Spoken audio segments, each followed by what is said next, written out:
Hello అండి. నమస్తే. Welcome to my channel Kathasravanthi.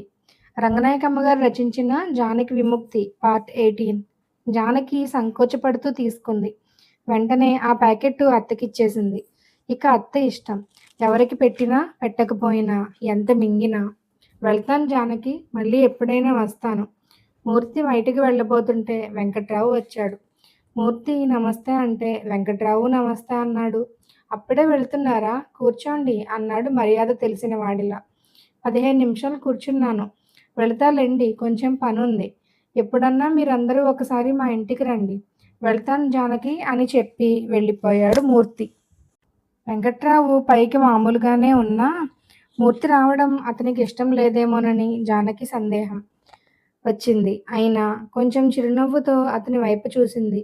గదిలోకి పోయి బట్టలు మార్చుకుంటూ ఎందుకొచ్చాడు? అన్నాడు మొహం అదోలా పెట్టి. జానకి చప్పున జవాబు చెప్పలేకపోయింది. ఊరికే చూద్దామని. చూద్దామనా? ఏం చూస్తాడు? జానకి తల కొంచెం వంచి జంకుగా నిలబడింది. ఒక డాక్టరు తన ఇంటికి రావడం గర్వంగానే ఉంది వెంకట్రావుకి. తనకి తలనొప్పి వచ్చినా తన భార్యకి బంధువైన పెద్ద డాక్టర్ ఒకడు పరిగెత్తుకుంటూ వచ్చి తనని చూసి పోతాడని తన కంపెనీ మిత్రులతో చాలాసార్లు చెప్పుకున్నాడు. ఇప్పుడు ఇంటికొచ్చే ముందు సుబ్బారావు ఇతనితో కలిసి మార్కెట్ దాకా వచ్చి అట్నుంచి వెళ్ళిపోయాడు. సుబ్బారావు తనతో ఇంటి దాకా వచ్చి ఉంటే బాగుండేది అని వెంకట్రావు మూర్తిని చూడగానే అనుకున్నాడు. డాక్టర్ తన గుమ్మంలోకి రావడం గొప్ప సంగతే కానీ అతను వచ్చింది జానకి కోసమే కానీ తన కోసం కాదనే ఆలోచన వెంకట్రావుని కార్యోన్ముఖుడిని చేసింది. నీ అన్న వచ్చాడంటే అది వేరు. ఇతనికి ఏం పని? నీ పెద్దమ్మ కొడుకా, పిన్నమ్మ కొడుకా? భర్త మాటలు అలా కోపంగా అయిపోతుంటే జానకి తెల్లబోయింది. మా అన్నయ్యే రాసాట ఒకసారి వెళ్ళి చూడమని. మీ అన్నయ్య ఆవిడ మధ్య నా ఇంటికి ఎవరిని పెడితే వాడిని పంపటానికి వాడికేం హక్కుంది? ఈసారి మీ అన్నయ్యనే ఒప్పుకోను నా గడప ఎక్కటానికి, తెలిసిందా? అప్పటికి అత్త స్వీట్స్ ప్యాకెట్ ఊడదీసే కార్యక్రమం ప్రారంభించిందేమో. సన్నగా మొహం చుట్టూ అల్లుకుంటోన్న పరిమళాలు పీల్చి పరవశిస్తూ. అలాంటి ప్యాకెట్లు తెచ్చేవాళ్ళు ఇంటికి రావటంలో అభ్యంతరాలేమీ కనపడక, పోనీ వస్తే వచ్చాడు, వాళ్ళు స్నేహితులు కాబట్టి వచ్చాడనుకో, బాగున్నావా బాగున్నావా బాగున్నావా అంటాడేమిట్రా? ఒంట్లో బాగోపోతే కట్టుకున్నవాడు బాగు చేయించుకోడు అని కళ్ళింతింత చేసి బొగ్గలు నొక్కుని దిగ్భ్రాంతి ప్రకటించింది. ఏమన్నాడు? అసలేమన్నాడు? ఏమడిగాడు? అని దడదడా ప్రశ్నలు గుప్పించేశాడు జానకిని కట్టుకున్నవాడు. తల్లే పూసగుచ్చినట్టు చెప్పుకొచ్చింది. ఉన్నవి లేనివి, లేనివే ఎక్కువ. పూసల దండని బారుగా చేసింది శక్తి కొద్దీ. జానకి మధ్యలో ఏదో అనబోతే వెంకట్రావు కయ్యన లేచి నువ్వూరుకో, మా అమ్మ చెప్తోందిగా, చెప్పనియ్యి అని అధికారిలాగా సుప్రీంకోర్టు న్యాయమూర్తిలాగా బింకంగా ఆజ్ఞాపించాడు. 4 రోజుల క్రిందట ఆ రాత్రి జానకి అతని నేరాల గురించి ప్రస్తావించి అతన్ని ఇరుకున పెట్టి రెండో మూడో మాటలు అడిగినప్పటి నుంచి మహా అవమానంగా ఉందతనికి. తను కొట్టటం తప్పైతే కావచ్చు. అంత చిన్న తప్పుకి మగాణ్ణి పట్టుకుని అంత నిలబెట్టి అడగాలా అని ఆ రాత్రి నుంచి కోపంగానే ఉంది. అదీ కాక సత్యం ఉత్తరం దొరికిన నిరాశని 4 రోజులైనా జీర్ణించుకోలేకపోతున్నాడు. ఆ రాత్రి తన మాటలతో జానకి కోపం బాగా తగ్గిందని నమ్మకం కలిగాక తెల్లారి నిద్రలేవగానే గంపెడాశతో ఆ మధ్య ఎప్పుడో మీ అన్నయ్య ఉత్తరం రాసినట్టున్నాడు. ఏం రాశాడు? అని ఏదో కాలక్షేపానికి అడిగినట్టు అడిగాడు. విశేషాలేమీ లేవు, మామూలు విషయాలే అని జానకి ఊరుకుంది. తర్వాత ఏదో ఇతర సంగతులు మాట్లాడాడు. తల్లితో ఏదో అన్నాడు. మళ్ళీ ఉన్నట్టుండి ఆ ఉత్తరం నాకు చూపించలేదేం? స్నానానికి నీళ్లు కాగాయా? అప్పుడే పడెయ్యకు అంటూ ఇతర మాటల్లో కలిపేసి ఆ ప్రశ్నకి ప్రత్యేకత లేకుండా చెయ్యాలని చూశాడు. జానకి మిగతా మాటలన్నీ వదిలేసి ఆ ప్రశ్నే పట్టించుకుంది. కొంచెం బెదురుతూ లేదు, చదివేశాను కదా అని అప్పుడే చింపేశాను అంది. చింపేశావా? చింపేశావా అని తన కొంప మునిగిపోయినట్టు నిర్ఘాంతపోయాడు. నాకెందుకు చూపించలేదు? ఎందుకు చూపించలేదు అని రెట్టించాడు. ఏం రాశాడేం అంతంత రహస్యాలు? అందుకే చింపేశావు. లేకపోతే ఎందుకు చింపేస్తావు? నాకు తెలుసు, అందుకే చింపేశావు అని పెద్ద నిరాశలో కూరుకుపోయినట్టు అన్న మాటే 10 సార్లు అన్నాడు. రహస్యాలేముంటాయి? అంది జానకి తెల్లబోతూ. అయితే ఎందుకు చింపేశావు అని పట్టుకున్నాడు. అన్నా చెల్లెలు ఏదో కష్టం సుఖం రాసుకుంటారు. వాళ్ళ ఉత్తరాలు చూపించలేదని నిలదీస్తావేమిట్రా? ఇది మరీ బాగుంది అని తల్లి సాగదీసింది. తగువ తొందరగా ముగిసిపోతుందేమోనని జంకు పుట్టి ఆ మాటలు పడేసింది. కొడుకు భగ్గుమన్నాడు. కష్టం సుఖం రాసుకుంటారా? కట్టుకున్న వాడికన్నా అన్నయ్య కష్టం సుఖం చూస్తాడా? ఏం అలాగే అనుకుంటున్నావా? పోనీ అదన్నా చెప్పు అని నిష్ఠూరంగా తన గుండె బద్దలైపోతున్నట్టుగా చూశాడు జానకి వైపు. ఛీ! నేనలా ఎందుకనుకుంటాను? అంది జానకి గట్టిగా. జానకి అంత తీవ్రంగా అలా జవాబు చెప్తే కొంచెం శాంతించాడు. ఆ ఉత్తరం చింపేసిందని తెలిసిన దగ్గర నుంచి ఈ 4 రోజులు వెంకట్రావుకి రగులుతూనే ఉంది. కానీ ఆ ఉత్తరం కోసం ఘర్షణ పడాలంటే కొంత జంకుగా కూడా ఉంది. 4 రోజుల పాటు తగినంత గొప్ప సమస్యలేవీ అడ్డం రాక అంతా నిరుత్సాహంగా గడిచింది. ఆ 4 రోజుల స్తబ్దతే జానకి మొహం మీదకి చిన్న చిన్న నవ్వుల్ని తెచ్చింది. తల చక్కగా దువ్వుకుని, కొత్త చీర కట్టుకుని, గాజులు మార్చుకుని, ఆ పూట ఆయన వచ్చేటప్పటికి పువ్వులా కనబడాలని ఆరాటంగా అనిపించింది. కానీ 4 రోజుల నుంచి భార్యని తిట్టకుండా నిరుత్సాహంగా జీవించిన జానకి భర్తకి ఆ సాయంత్రం ఇంటికి వచ్చేటప్పటికి గుమ్మంలో సిద్ధంగా ఒక ఘర్షణకు పనికివచ్చే రంగం ఏర్పాటై ఉండడం కన్నుల పండుగలాగా కనిపించింది. మొదట 1, 2 ముక్కలు కాస్త తమాయించుకుని మాట్లాడాడు కానీ, వెనుక తల్లి వాయించే మద్దెల దరువుకి శరీరం ఉప్పొంగి కలహనాట్యంలో పరవశత్వంతో అడుగులు ప్రారంభించాడు. ఇంతకుముందు ఎన్నిసార్లు వచ్చాడు? అన్నాడు గంభీరంగా అడుగుతున్నట్టనిపించాలని ప్రయత్నిస్తూ చిన్న కంఠంతోనే. జానకి నివ్వెరపోయింది. మూర్తి వస్తే అతనికి తెలియకుండా ఉంటుందా? ఎందుకలా అడగడం? అడుగుతుంటే మాట్లాడవేం? సాత్వికంగానే, ఉదాసీనంగా. జానకి ఎప్పుడూ రాలేదు. అప్పుడెప్పుడో మా అన్నయ్య వచ్చాక మళ్ళీ ఇవ్వాళే. కావాలంటే అత్తయ్యనడగండి అంది. ఇది మరీ బాగుంది. గంట గంట నీకు కాపలా కాస్తూ నేను నీ దగ్గర కూర్చుంటున్నానా? అంది అత్త వెంటనే. జానకి కృంగిపోయింది. ఇంత అన్యాయమా? ఇంత తప్పు పడతారా? అని కొయ్యబారిపోయింది. వెంకట్రావు వెటకారంగా నీ యోగక్షేమాలు చూడటానికి ఒక పోలీసుని పెట్టమని రాయి నీ అన్నకి. నా మొగుడు అత్త కాల్చుకుని తింటున్నారు. నాకు రక్షణ ఏర్పాట్లు చెయ్యి అని రాయి. తెలిసిందా? అని నవ్వాడు. నేను రాగానే తుర్రుమన్నాడు. కూర్చోమంటే కూర్చున్నాడా? మేం లేకపోతే ఎంతసేపైనా కూర్చునేవాడేగా. మీరు రాకముందే వెళ్తానని లేచాడు. నోర్ముయ్, పళ్ళు రాలగొడతాను. నీ అన్నకి స్నేహితుడైతే ఎవడికి కావాలి? డాక్టర్ అయితే ఎవడికి కావాలి? నాకు ఉన్నారు ఇలాంటి స్నేహితులు బోలెడు మంది. మర్యాదస్తుడైతే ఇంట్లో మగాడు లేనివాళ్ళు చూసుకుని వస్తాడా? సమయానికి మా అమ్మ ఉంది కాబట్టి సరిపోయింది. లేకపోతే మీరిద్దరూ కూర్చుని మాట్లాడుకుంటూ ఉంటారా? మా సుబ్బారావు లాంటి వాడు ఎవడైనా వచ్చి చూస్తే టామ్ టామ్ వేస్తాడు కంపెనీ అంతా. నేను తలకాయ ఎక్కడ పెట్టుకోవాలి? అనుకున్నారంటే వాళ్ళ తప్ప. మన బంగారం మంచిదైతే కంసాలిననడం ఎందుకు? అని ఏమిటేమిటో మాటలు విసిరేస్తున్నాడు. చేతులు తిప్పేస్తున్నాడు. చెంపల్లో కత్తులో మేకులో గుచ్చుకుని రక్తాలోడుతూ జుట్టు విరబూసుకుని వికారంగా వాకిళ్లలో గొంతులేస్తూ అడుక్కునే వాళ్ళని చిన్నపిల్లలు భయంతో, చీదరతో, ఆతృతతో చూసినట్టు జానకి మాట మాటకి నిర్ఘాంతపోతూ, చీదరపడుతూ వెంకట్రావు మాటల్ని, చేష్టల్ని, ముఖ కవళికల్ని చూస్తోంది. రాత్రులు తన ఒళ్ళో తలపెట్టుకుని తనని కావలించుకుని పడుకున్న మనిషేనా? అత్త కూడా పక్కన ఏదో వాగుతూనే ఉంది. వచ్చినవాడు ఏదో మాట్లాడి మర్యాదగా పోకూడదు. వాళ్ళ పిల్ల ఇక్కడ తెగులొచ్చి మంచం పట్టినట్టు ఆ పరామర్శలేమిటో అని ఎప్పటివో 3 వారాల క్రిందటి సంగతులు తవ్వుకొచ్చి దీని అన్నలో ఉందిరా కొంటెతనం అంతా. నా చెల్లెలి జీవితం సుఖంగా లేదంటాడు. అందరి వాకిళ్ళు ఊడుస్తున్నావంటాడు. ఎక్కడన్నా దోచుకొచ్చి ఇవ్వాలా అంటాడు. ఆఖరికి వెండి పళ్ళెం ఎగ్గొట్టారుగా అని కంఠం బొంగురు చేసుకుంది. వెంకట్రావు తల్లికన్నా వెనక్కి నెల్లాళ్ళు వెనక్కిపోయి మొన్న రైల్లో ఉన్నప్పుడు ఇదేం చేసిందో తెలుసా? మంచినీళ్లు కావాలంటే నన్నడిగితే ఎక్కడో అక్కడ సంపాదించి నేనివ్వను. ఎవడో ముక్కు మొహం ఎరుగని వాడిని పిలిచి అడిగింది. వాడు గ్లాసులు అందించడం, దీన్ని చేతులు ముట్టుకోవడం అని వర్ణిస్తున్నాడు. వద్దు వద్దు వద్దు, మాటలు విసిరెయ్యకండి, తొందరపడకండి అని జానకి మనసు ఘోష పెట్టింది. అతను ఇంకా ఏదో అంటున్నాడు. జానకి చెవులు మూసుకుపోయాయి. కళ్ళ ముందు చీకట్లు కమ్మాయి. జానకి కోపం వచ్చినా దాన్ని మించిన దుఃఖం వచ్చింది. అయ్యో అయ్యో అయ్యో, ఎందుకీ కలహం, ఎందుకీ కలహం, మళ్ళీ కలహం అని కుప్పకూలిపోయింది. భర్త మాటలు ఈటెలు విసురుతోంటే మనసంతా గాయాలతో విలవిల్లాడింది. చిరునవ్వుతో చూసిన తన వైపు అంత కర్కశంగా చూడడం, అణు అణకువతో మసిలే తన మీద అంత అధికారం ప్రదర్శించడం. అయ్యయ్యో! ఎందుకింత? ఆయనకు మాత్రం ఏం ఆనందం?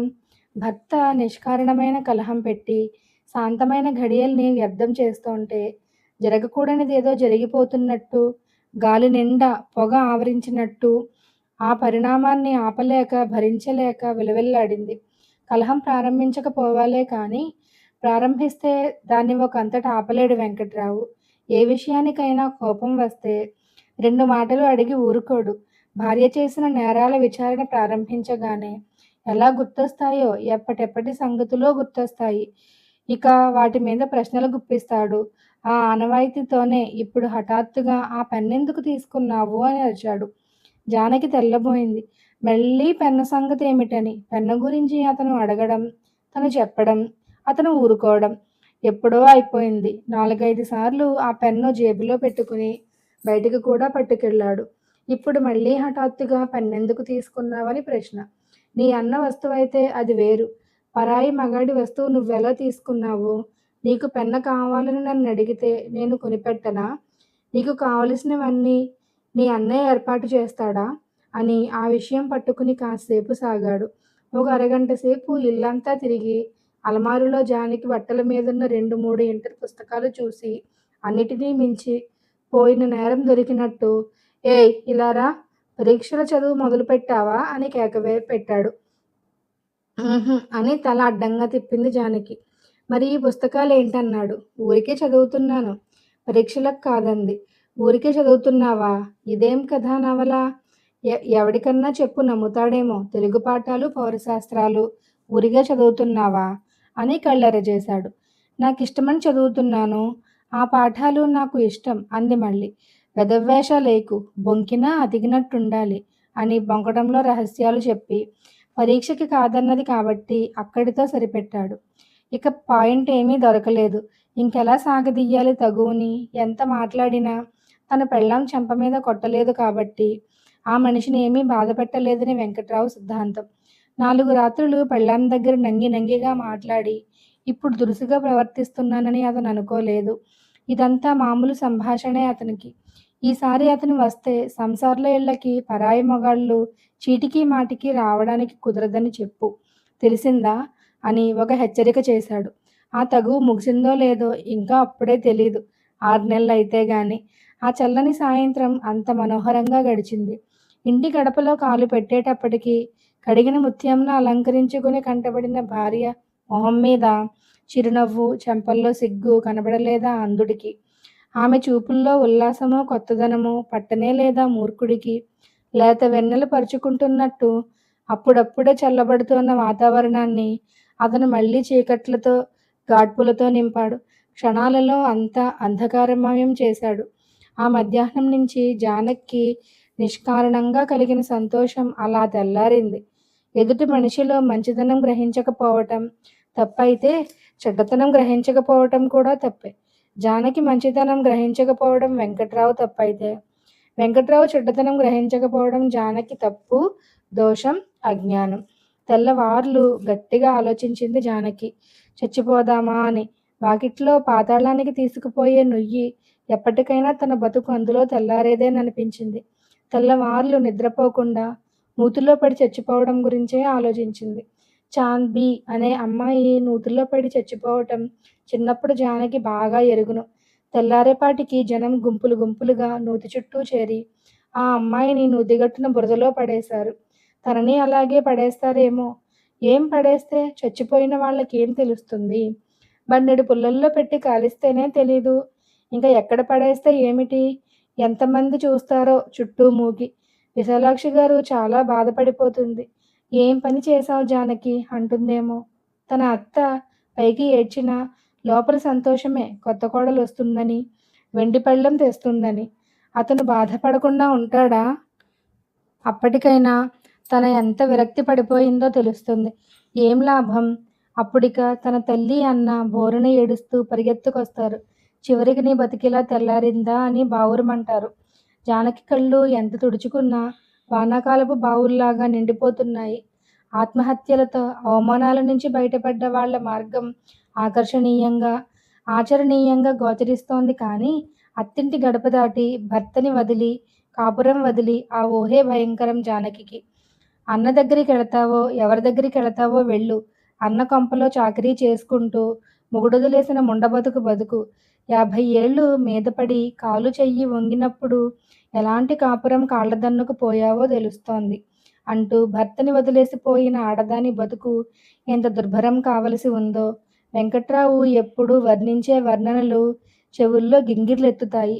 భర్త లేని సంసారం, పిల్లల్లేని సంసారం, మోడు బతుకు, పాడు బతుకు కళ్ళకు కడుతుంది.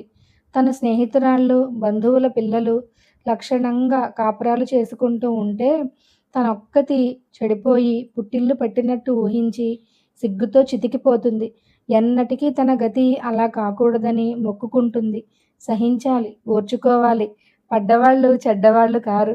కష్టాలు కలకాలం ఉండవు. ఆడవాళ్ళందరూ కష్టాలు పడేవాళ్లే. ఎవరికి కష్టాలు లేవు? విశాలాక్షి గారికి లేవా? సుశీలకి లేవా? అని నచ్చ చెప్పుకుపోతుంది. అది సాధ్యం కాని క్షణాల్లోనే ఆలోచనలు ఆత్మహత్య వైపు పరిగెడతాయి. ఇలా బతకటం కన్నా చావటం మేలనిపిస్తుంది. అది తరతరాల విముక్తి మార్గం.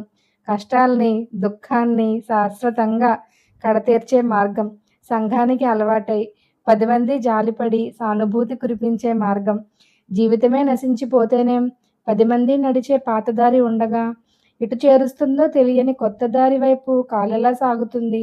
అడుగెలా పడుతుంది? వెంకట్రావు ఏమీ జరగనట్టు నిద్రపోతున్నాడు. అవును, ఏమీ జరగనట్టే అతనికి. కొత్తగా ఏం జరిగింది అతనికి? భార్య ఎందుకు పలికిందా? తన ఆజ్ఞల్ని ధిక్కరించిందా? తన అభిష్టాల్ని వమ్ము చేసిందా? పరీక్షలకు చదువుతానందా? నా ఇష్టం నాది అందా?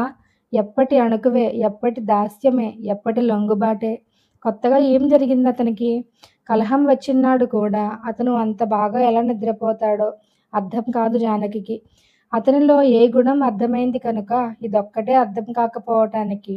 భర్తలో ఏదీ అర్థం కాదు కాబట్టి, అర్థం చేసుకోదు కాబట్టి అన్నిటికీ ఆశ్చర్యం జానకికి.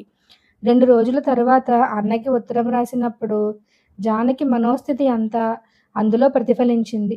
మూర్తిగారు ఒకసారి వచ్చి వెళ్ళారని రాస్తూ, ఆయన ఇంకెప్పుడు తన దగ్గరికి రాకుండా ఉంటే బాగుండుననే విషయం చెప్పాలని తంటాలు పడింది. ముఖ్యంగా అందుకే ఉత్తరం రాసింది. నా కోసం మీరెందుకింత శ్రమ పడతారు? ఎప్పుడన్నా నాకు జబ్బు చేసి హఠాత్తుగా చచ్చిపోతే నా కోసం బెంగ పడొద్దు. నన్ను మరిచిపోండి అంటూ బతుకు మీద తన నిరాశ నిస్పృహలు మాట మాటలోనూ కుమ్మరించింది. జానకి రాసిన ఉత్తరానికి సత్యం మండిపడిపోతూ తిరుగు టపాలోనే జవాబు రాశాడు. నీ ఉత్తరం చూస్తే నాకు అసహ్యం వేసింది అన్నాడు. ప్రపంచంలో ప్రతి జీవి, పశువులు, పక్షులు, క్రిములు, కీటకాలు సమస్తం స్వేచ్ఛ కోసం పెనుగులాడుతాయి, నీలాంటి ఆడవాళ్లు తప్ప. నీ ఉత్తరం నాకు బాధ కలిగిస్తుందన్నావు. అవును, చాలా బాధ కలిగించింది. ఇంత ఆత్మాభిమానం లేని ప్రాణి మనిషి జన్మ ఎలా ఎత్తిందా అని చాలా బాధ కలిగించింది జానకి. నీ ఆలోచనలన్నీ ఆత్మహత్య వైపు దారి తీస్తున్నాయని నాకు అర్థమైంది. చివరికి నీ గతి ఇలా కాబోతోందన్నమాట. జానకి సీరియస్ అనో, జానకి పోయింది అనో నేడో రేపో అతి త్వరలో మాకో టెలిగ్రామ్ రాబోతోందన్నమాట. దాన్ని చూడగానే నేను కూడా పరిగెత్తుకొస్తున్నానని భ్రమపడుతున్నావేమో. ఆ పని మాత్రం చెయ్యను. నువ్వు ఆత్మహత్య చేసుకుని చచ్చిపోవడమే జరిగితే నీ శవాన్ని చూడ్డానికి కూడా నేను రాను. నువ్వు కనుఊపిరితో ఉండి అన్నయ్యని చూడాలని కలవరించిన నీ మొహం నేను చూడను. దిక్కుమొక్కు లేక కష్టాల్లో ఆదుకునే వాళ్ళు లేక, మొగుడి కొంప దాటితే బయట నిలబడే దారి లేక అంత నిస్సహాయ స్థితిలో ఉన్న స్త్రీలు ఏదైనా పాడు పని చేశారంటే నేను అర్థం చేసుకోగలను. కానీ నీలాంటి సిగ్గుమాలిన వాళ్ళని గురించి నేను ఒక్క నిమిషం కూడా సానుభూతితో ఆలోచించలేను. ఒక్క సెకండు కాలం కూడా ఖర్చు పెట్టలేను. ఇన్నాళ్ళు నీ ఆలోచనలతో నా బుర్ర బద్దలు కొట్టుకోవడం, నీ కోసం బాధపడుతూ నా కాలం వెచ్చించడం ఎంత వేస్టో, ఎంత తెలివి తక్కువో ఇప్పుడు తెలుస్తోంది. ఆత్మాభిమానం లేని మనుషులు ఎందుకు బతుకుతారో అర్థం కాదు నాకు. మంచి నిర్ణయమే చేసుకున్నావు. నీకు సరిపోతుంది. అలాగే కానియ్యి. కానీ చావడమే తప్పదనుకున్నప్పుడు అసహ్యకరమైన పిరికి చావు చచ్చే కన్నా వాణ్ణి చంపి వీరోచితంగా చావరాదు? మరణంతో కూడా ఒక చిన్న మంచి పని చెయ్యరాదు? సరే, నీకెలా ఇష్టమైతే అలా చేసుకో. నిత్యము నీ కళ్ళతో వాడి పాదాలు కడిగి, కన్నీళ్లతో నీ పాదాలు కడిగి, నీ తలనీలాలతో వాడిని ఒత్తి, నీ ఆత్మగౌరవం వాడికి నైవేద్యం పెట్టి, చివరికి నీ నిండు జీవితం వాడికి అర్పణ చెయ్యి. ఇంకేం చెప్పగలరు నీ అన్న? ఆ ఉత్తరం సత్యం మూర్తికి పంపుతూ, ఇది తప్పనిసరిగా జానకికి అందేట్టు చూడు. ఈసారి నువ్వు వాళ్ళింటికి వెళ్ళకు. నీ కళ్ళ ముందే అక్కడ పెద్ద మారణహోమం జరిగి వాడు నీకు బలి సమర్పిస్తాడు. ఈ ఉత్తరం జానకి దగ్గరికి ఎవరితోనన్నా పంపాలి. అలా వీల్లేకపోతే ఒక పని చెయ్యొచ్చేమో ఆలోచించు. జానకి వాళ్ళ పక్కవాటాలో విశాలాక్షి అనే ఆవిడ ఉన్నారు. ఆవిడ తనతో చాలా స్నేహంగా ఉంటుందని జానకి చాలాసార్లు చెప్పింది. ఆవిడ దగ్గరికి పంపితే జానకికి అందవచ్చు. ఆవిడ భర్త ఎలాంటివాడో నాకు తెలీదు. ఎప్పుడైనా భర్తల్ని సంగించడమే తెలివైన పని కాబట్టి విశాలాక్షి భర్త కూడా ఇంకో వెంకట్రావనే అనుకుని ఈ పని వల్ల ఆవిడకు ఇబ్బంది కలగకుండా ఏర్పాటు చెయ్యి అని రాశాడు. ఆ ఉత్తరం శకుంతలతో పంపాలంటే ఆవిడ ఊళ్ళో లేదు. అదీకాక ఆవిడ జానకి దగ్గరికి అంత తరచుగా వెళ్ళటం మంచిది కాదనుకున్నాడు మూర్తి. విశాలాక్షికే పంపే ఏర్పాటే చేశాడు. విశాలాక్షి భర్త ఇంట్లో లేడని గ్యారంటీగా తెలుసుకుని ఒక కుర్రాడు విశాలాక్షికి ఒక కవరు అందించి మాయమైపోయాడు. ఆ కవరుతో పాటు ఒక చిన్న చీటీ చదివితే విశాలాక్షికి అది ఎవరు పంపారో తెలిసింది. సమయం చూసి ఆ కవరు జానకికి అందించింది. విశాలాక్షి ద్వారా ఉత్తరం వచ్చిందంటేనే కంగారు పడిపోయింది జానకి. తరువాత అన్న ఉత్తరం చదివి అన్న కోపానికి అడలిపోయింది. మూర్తి కూడా ఒక ఉత్తరం రాసి ఆ కవరులో పెట్టాడు. అది చదవటానికి జానకి గజగజలాడింది. జానకి, అన్నయ్య నీకు రాసిన ఉత్తరం నేను చదివాను. ఆ ఉత్తరానికి నువ్వు బాధపడకు. అన్నయ్య నీ మీద అంత కోపం తెచ్చుకున్నాడంటే అది అంత కోపం తెచ్చుకోవలసిన విషయమే. మేం చెప్పే మాటలు నువ్వు శ్రద్ధగా పట్టించుకోవాలి. ఏం చెబుతున్నామో, ఎవరి క్షేమానికి చెబుతున్నామో, అసలు నీకేది క్షేమమో, నీ క్షేమాన్ని కోరే వాళ్ళెవరో అర్థం చేసుకోవటానికి నువ్వు ప్రయత్నించాలి. స్త్రీలకు బయట ఆర్థిక పరిస్థితులు బాగుంటే చాలు, దుర్భర సంసారాల నుంచి బయటపడవచ్చుననుకుంటాడు సత్యం. అది స్త్రీలను సరిగ్గా పూర్తిగా అర్థం చేసుకున్న ఆలోచన కాదు. బయట ఆర్థిక పరిస్థితులు ఎంత బాగున్నా, ఆప్యాయతతో ఆదుకునే వాళ్ళెందరున్నా, స్త్రీలు దుర్భరమైన సంసారాల్ని వదలకపోవటానికి కారణాలేమిటో సత్యం అర్థం చేసుకోలేదని కాదు నేననేది. పరువు ప్రతిష్టల భయం, జీవితమంతా ఒంటరిగా గడపాలనే భయం, పిల్లలు తండ్రికి దూరమవుతారనే భయం, ఇటువంటి భయాలెన్నో స్త్రీలని వేధిస్తాయని సత్యానికి కూడా తెలుసు. కానీ ఈ భయాలన్నీ నిరర్థకమైనవంటాడు. క్షణాలలో తోసి పారేయవలసినవంటాడు. కానీ స్త్రీల ఆలోచన జగత్తులో ఈ భయాలే బ్రహ్మాండమైన అవంతరాలుగా అడ్డొస్తాయి. ఈ సమాజం స్త్రీలని ఎంత బలహీనుల్ని, ఎంత వ్యక్తిత్వహీనుల్ని చేసేసిందో సత్యం ఇంకా సరిగా అర్థం చేసుకుని ఉంటే నీ విషయంలో ఎంత కఠినంగా ప్రవర్తించేవాడు కాదు. కానీ సత్యం కోపం వెనుక ప్రేమని నువ్వు అర్థం చేసుకోవాలి. జానకి, సంసారం గురించి, దాంపత్య జీవితం గురించి నీకు ఏ అభిప్రాయాలుంటాయో వాటి ప్రకారమే నువ్వు నడుస్తావు. నీ అభిప్రాయాలన్నీ సరైన అభిప్రాయాలైతే వాటి వల్ల నీకింత దుఃఖం కలగకూడదు. నువ్వు నమ్మే అభిప్రాయాల ప్రకారమే నడిచినప్పటికీ నీ దుఃఖం కలుగుతోందంటే అభిప్రాయాలు నీకు సరైనవి కావన్నమాట. ఈ మాటలు నువ్వు సరిగ్గా అర్థం చేసుకోవటానికి ప్రయత్నించాలి. స్త్రీలైనా పురుషులైనా తమకు దుఃఖం కలిగించే అభిప్రాయాల్ని, భయాల్ని వదుల్చుకోవటానికే ప్రయత్నించాలి. ఇంత చిన్న వయసులో అంత విరక్తిలో కూరుకుపోవలసిన అగత్యమేమిటి నీకు? నీ మనసుకి క్షోభ కలిగించే విషయాలు ఏమైనా ఉంటే వాటిని పరిష్కరించుకునే మార్గం విరక్తి కాదు కదా. భార్యాభర్తల మధ్య కలహమే లేని ఆదర్శ లోకాన్ని ఊహించనక్కరలేదు. ఈనాటి సంఘంలో కానీ ఆ కలహం ఇద్దరు శత్రువుల మధ్య ఉండే వాతావరణాన్ని సృష్టించకూడదు.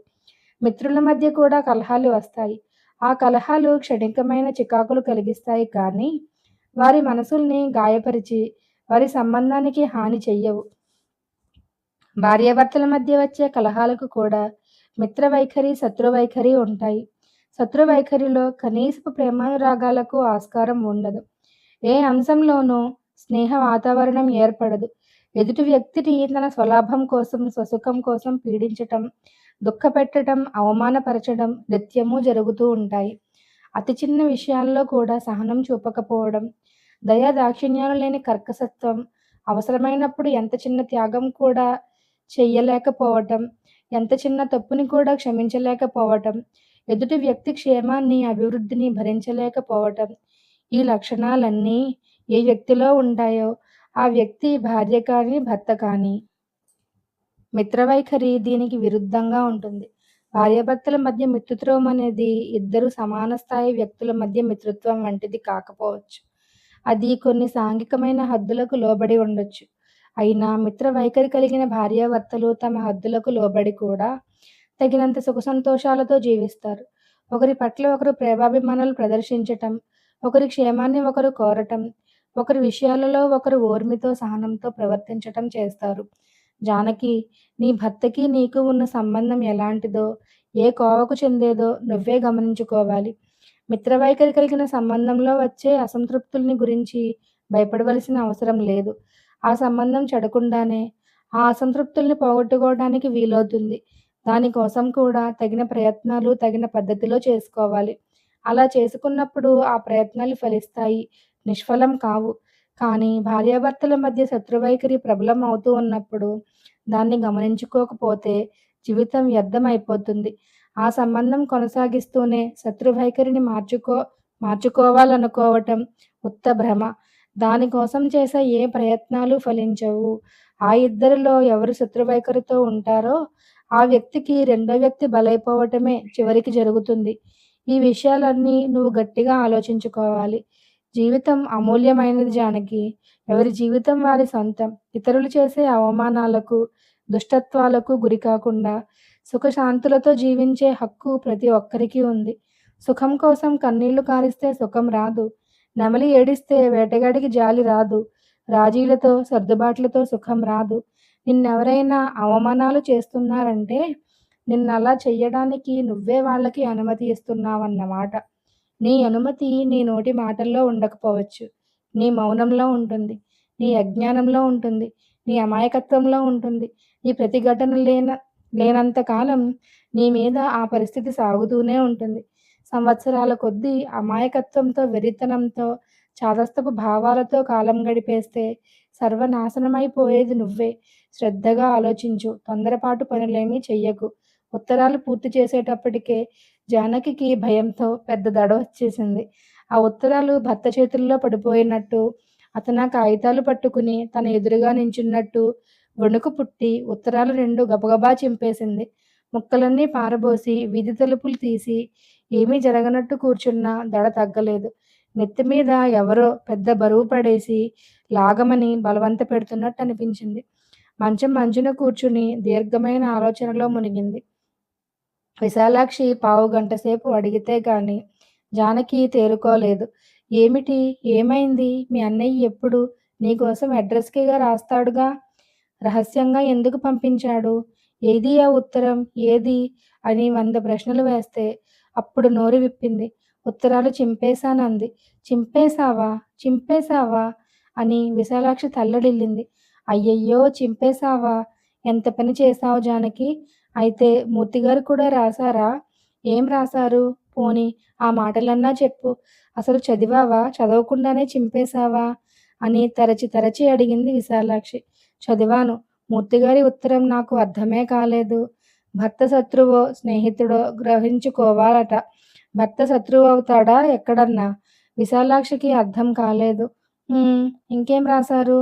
చెప్పు చెప్పు అని అడిగి అడిగి కాసిన్ని మాటలు లాగగలిగింది. జానకి తెలిసి తెలియకుండా చెప్పిన ఆ 4 మాటల్లోనే ఎంతో జ్ఞానం కనపడింది విశాలాక్షికి. అలా రాశారా? ఆ మాట రాశారా? చాలా మంచి మాట అది. భర్త శత్రువవుతాడా అంటావేమిటి నెమ్మదిగా? ఎంతమందిని చూపించమంటావు అలాంటి వాళ్ళని? ఎంతో దూరం పోవటం ఎందుకు? నా సంగతి, మా సుశీల సంగతి లేదు. మా మగాళ్ళు శత్రువులు కాకపోతే స్నేహితులంటావా? ఇప్పుడు మా సుశీలని మా ఇంటికి రానివ్వడు తెలుసా? మా నాన్నకి జబ్బు చేసినప్పుడు దాన్ని పంపలేదుగా అతను. నాకు ఒళ్ళు మండి కోపంగా ఏదో అన్నాలే అతని మేనత్తతో. ఆ మాటలకి కోపం ఇప్పుడు. మీ అక్క ఇంటికి వెళ్ళటానికి వల్ల కాదన్నట్ట. నిన్న శేషు వెళితే చెప్పింది సుశీల. అతని దౌర్జన్యం చూడు. ఒక్క ఊళ్ళో ఉన్నాం అన్న మాటే గాని, అది ఏ 6 నెలలకో కానీ ఇక్కడికి రానే రాదుగా. ఇక అది కూడా పనికిరాదన్నమాట. పొగరుబోతు వెధవ. పెళ్ళామంటే ఆవో గేదో గావును. ఇష్టం వచ్చినట్టు కట్టిపడేయటానికి. ఇలాంటి మొగుళ్ళు శత్రువులు కాకపోతే ఏమవుతారంటావు? వీళ్ళు మారతారా? ఎప్పుడు మారేది? కాష్టంలో పెట్టినాడే మారేది. విశాలాక్షి అంత మాట వేస్తే జానకికి ఒళ్ళు జలధరించింది. మూర్తిగారన్న మాటల్లో ఎంత సబబుందనుకున్నావు? నాకు బాగా నచ్చాయి సుమా! పెళ్లి చేసుకుని కాపురాలు చేస్తున్నంత మాత్రాన ఒకళ్ళకొకళ్ళు ఆప్తులేనా ఏమిటి? ప్రమీల మొగుడమ్మ మనిషంటే ఎప్పుడన్నా ఒక్క మాట అనుకున్నా అతని బుద్ధి ఎవరికోగాని రాదు. ఎంత పోదుపో, ఎంత పొదుపో, ఎంత జాగ్రత్తో. పెళ్ళాం జీతం తెస్తే మాత్రం తాగి తందనాలాడేసి అంతా దుంపనాశం చేసేవాళ్ళు లేరు. ప్రమీల మొగుడి పొదుపు మీద, జాగ్రత్త మీద జానకి మనసు లగ్నం కాలేదు. ఎప్పుడన్నా ఒక మాట అనుకున్నా అని విశాలాక్షి అనగానే జానకి మనసు చివుక్కుమంది. వాళ్ళు పోట్లాడుకుంటారా? అంది బెరుకుగా. ఛ! పోట్లాటలని కాదు, మనుషులన్న తర్వాత ఎప్పుడన్నా కోపం తాపం రావా? అక్క చెల్లెళ్ళకే వస్తుంది, తల్లి పిల్లలకే వస్తుంది. ఇక మొగుడు పెళ్ళాలికి రాకుండా ఉంటుందా? డబ్బు దుబారా గిట్టదు ఆయనకి. మితిమీరి ఖర్చు చెయ్యొద్దంటాడు. ఇద్దరం సంపాదించుకుంటున్నప్పుడు చేస్తే ఏమిటంటుంది ప్రమీల. అల్లాంటివేలే వాళ్ళ గొడవలు. ఒకసారి అనుకున్నా మళ్ళీ మరిచిపోతారు. మళ్ళీ ఆయనే బోలెడు వస్తువులు, పళ్ళు, ఫలాలు అన్నీ పట్టుకొస్తాడు. పిల్లలకి ఆ పూచీ ఏమీ ఉండదు ప్రమీలకి. అలాంటి తండ్రిని, భర్తని చూసుకుని పెళ్ళాం బిడ్డలంతా మమకారపడ్డా అందం కానీ, ఇద్దరు ఆడపిల్లలేగా మగపిల్లాడు కావాలని పట్టుబట్టాడట కొన్నాళ్ళు ఆయన. ప్రమీల ఒప్పుకోలేదు. మగపిల్లాడి కోసం ఆగితే మళ్ళీ ఆడపిల్ల పుడితే ఏం చేస్తాం? మగపిల్లాడి కోసం చూసి చూసి 9 మంది ఆడపిల్లల్ని కన్నవాళ్ళున్నారు అని ప్రమీల వాదించింది. ఆయనకి తెలుసు కానీ మగపిల్లాడిని పెంచాలని సరదా అట. కావాలంటే అనాథాశ్రమం నుంచి మనకు నచ్చిన పిల్లాడిని తెచ్చి పెంచుకుందాం. పుట్టినప్పటి నుంచి పెంచుకుంటే మనకే ప్రేమ వస్తుంది అందట ప్రమీల. ఆయన ఒప్పుకున్నారా? అని ఆతృతగా అడిగింది జానకి. అందుకే కదూ ఆయన సంగతి ఎంతసేపు చెబుతున్నాను. మగపిల్లాడు కావాలని. తనకి ఉన్న పెళ్ళానికి పిల్లల్ని కనటం ఇష్టం లేదు కాబట్టి ఆపరేషన్ చేయించేసుకున్నాడు. గొప్ప కాదు. పోనీ ఆయన మాట ఈవిడే వినకూడదా? అంది జానకి జాలిపడుతూ. వింటుందనుకో, మగపిల్లవాడు పుడతాడనే నమ్మకమేమిటి? కావాలంటే మగపిల్లాడిని పెంచుకుందాం అందిగా. జానకి మాట్లాడలేదు. మీ చంటివాడిని మాకిచ్చేయండి అంటూ ఉంటుంది ప్రమీల అస్తమానం. తీసేసుకోండి, మేము వాడికి తిండి పెట్టగలమా? చదువు చెప్పించగలమా అంటాను నేను. ఇచ్చేస్తారా? అంది భయంగా జానకి. ఏం ఇచ్చేస్తే? అని విచారంగా నవ్వింది విశాలాక్షి. మొన్న 10 రోజుల కిందట అనుకుంటాను. ప్రమీల వాళ్ళ అన్నయ్య ఒక 1000 రూపాయలు సర్దుబాటు చెయ్యమని ఉత్తరం రాశాడట. అప్పుడు చంద్రం గారు ఊళ్ళో లేరు. ప్రమీల వెంటనే బ్యాంకుకు వెళ్ళి డబ్బు తీసుకుని పంపించేసింది. ఆయన్ని అడగకుండానే అని జానకి ఆశ్చర్యంతో ఇంతింత కళ్ళు చేసింది. నీలాగే నేను ఆశ్చర్యపడి అడిగాను. ఆయన్ని ఒక్క మాట అడిగాక పంపకపోయావా అన్నాను. ఆయన వద్దనరు, పంపమంటారు అంది. ఆ మాటే ఆయన నోట్లోంచి వచ్చాక పంపితే మర్యాదగా ఉంటుందిగా అన్నాను. ప్రమీల నవ్వింది. కోపం కూడా వచ్చింది నా మీద. ఏదన్నా ఒక పని అవసరమైతే ఆడది స్వతంత్రించి చెయ్యకూడదా? అవతల అర్జెంటుగా పంపమని రాస్తే ఈయన వచ్చేదాకా ఉండి అనుమతి తీసుకోవాలా? అంది. ఆ మాట నిజమేగా మరి. ఇద్దరూ కలిపి మాట్లాడుకోవడానికి వీలైతే ఎలాగా మాట్లాడుకుంటారు? ఒకవేళ ఎప్పుడైనా ఏదైనా పని అర్జెంటుగా చెయ్యవలసి వస్తే మగాడు స్వతంత్రించి చెయ్యడు. అలాగే ఆడది స్వతంత్రించి చెయ్యాలి కదా! జానకికి అంత రుచించినట్టు లేవా మాటలు. ఎందుకు రుచించలేదో ఆమెకే తెలీదు. ఒకసారి ప్రమీల పుట్టింటికి వెళ్ళినప్పుడు చంద్రం గారి స్నేహితులకెవరికో కొంచెం డబ్బు కావలసి వస్తే ఈయన్ని అడిగారట. సమయానికి చేతిలో డబ్బు లేక పెట్లోంచి ప్రమీల గొలుసు తీసి ఇచ్చారట తాకట్టు పెట్టుకోమని. ఇలా చేశానని తర్వాత ప్రమీలకి రాశారట. దానికి ప్రమీల ఏమీ అనలేదు. ఎంత అవసరం వచ్చిందో అలా చేశారని ఊరుకున్నానంది. దుబారా మనుషులైతే కదా భయపడవలసింది. ఇద్దరూ బాధ్యత తెలిసిన వాళ్లే. వాళ్ళ సంసారం తీరే వేరు. జానకి, అదే చెప్తున్నాను. ఏదన్నా గొడవలు వచ్చినా ఇద్దరూ సామరస్యంగా సర్దుకుంటారు. మన కొంపల్లో అలా కాదు. ఎంతసేపు ఆడదే అణిగి మణిగి పడి ఉండాలి. ఆడదానికి ఏదో మంచితనం ఉంటే ఏం లాభం? మా మేనత్త అంటుందిలే, వీడు మొగుడా యముడా అనేదట వెనకటికి ఒక ఆవిడ. అలాగా కొందరి మగాళ్ళు యముళ్ళేనమ్మా. జానకి ఏదో అడగబోయినట్టుగా విశాలాక్షి మొహం ఎగాదిగా చూసింది కాస్సేపు. ఏమిటని విశాలాక్షి 4 సార్లు అడిగితే కొంచెం నవ్వు మొహంతో అంది. అది కాదు, ఊరికే అడుగుతున్నాను. ప్రమీల గారికి మీ ఆయనలాంటి మనిషితో పెళ్ళవుతుందనుకోండి. విశాలాక్షి ఒకసారి గట్టిగా నవ్వి ఎప్పుడో వెళ్ళిపోయేది అంది. ప్రమీల గారైతే మీ ఆయన్ని మార్చుకునేదేమో. దేవుడు కూడా చెయ్యలేడా పని. ఆ మనిషిలో సంసారానికి పనికొచ్చే గుణమే లేకపోతే ప్రమీల మాత్రం ఏం మారుస్తుంది? కొన్నాళ్ళకి విసిగెత్తి తన దారి తను చూసుకుంటుంది. నాకు దారి లేదు కాబట్టి పడి ఉన్నాను. జానకి మూర్తి ఉత్తరంలో మాటలు గుర్తొచ్చాయి. ఆ ఉత్తరం మీరు చదివితే బాగుండేది అంది అప్పుడు. ఏది చూడనిచ్చావా? అంతా భయమే నీకు. ఏ పరుపు కిందో పడేస్తే కాదు. చూస్తే మాత్రం ఏం చేస్తాడేమిటి? తల తీసి మొలేస్తాడా? అసలు సంగతే మర్చిపోయాను. మీ అన్నయ్య ఏం రాశాడు? జానకి అంతా చెప్పుకొచ్చింది. అన్నయ్య తనని బాగా తిట్టాడని, అంత పని చేద్దామనుకున్నావా అని. విశాలాక్షి నిర్ఘాంతపోయింది. ఎన్ని అన్నా జానకి కిక్కురుమనలేదు. తరువాత ఏం జరిగిందో నెక్స్ట్ పార్ట్‌లో తెలుసుకుందాం. ఈ కథ గనక మీకు నచ్చినట్లయితే please like, share and subscribe my channel. Thank you so much friends.